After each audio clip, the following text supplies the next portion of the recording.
tai jeigu man reikėtų prisistatyti, tai sakyčiau, kad esu istorikė ir esu kaunietė, tai ir susumuoja mano veiklą. Studijavau istoriją ir toliau dirbu savo labai mylimoje srityje.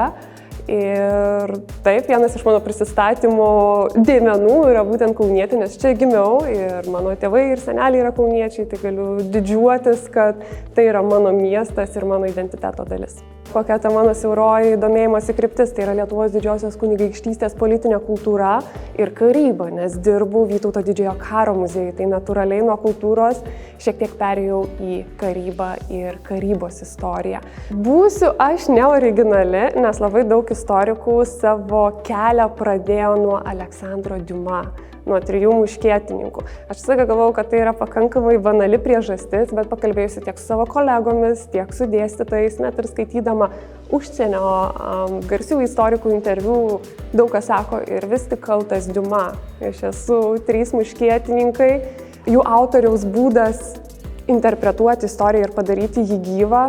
Ir tie istoriniai romanai pradėjo man šiek tiek kutenti pažinimo gyslelę ir dar vėliau, jau mokyklos programoje literatūros mums buvo būtina skaityti Pietario knygą Algimantas, kas yra pirmasis istorinis romanas parašytas lietuvių kalba. Perskaičiusi knygą, pamačiau dabartinio Istorijos Lietuvos instituto direktoriaus straipsnį, tuo metu jis dar buvo jaunas studentas, man atrodo, kuriame buvo parašyta, ar galėjo būti toks Algimantas ar ne. Ir tada aš pamačiau, kad iš tiesų žmonės klausė klausimų, ar istoriniuose romanuose buvo tiesa ir kad tie žmonės vadinasi istorikais. Ir taip vat palaipsniui per gražią istorinę literatūrą pati nuplaukiau į istorijos studijas. Visą laiką pasakau, kad dirbu muziejui, ar ne, tai visą laiką būna, tai arba vedi ekskursijas, arba sėdi po paveikslais. Muziejininkas tokia truputėlį užmiršta specialybė ir vėlgi visi dažniausiai įsivaizduoja, kad tai yra tas ponas Vynas iš Vislerio motina, ne?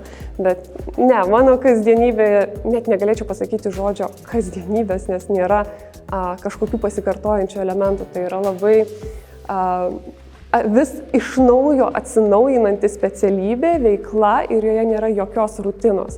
Vieną dieną aš galiu dirbti prie parodų, kitą kartą prie projektų, vieną dieną dėmesį kreipsiu į artileriją, kitą dieną, nežinau, į meilės laiškus, kurie vis tiek gali būti susijęs su karyba.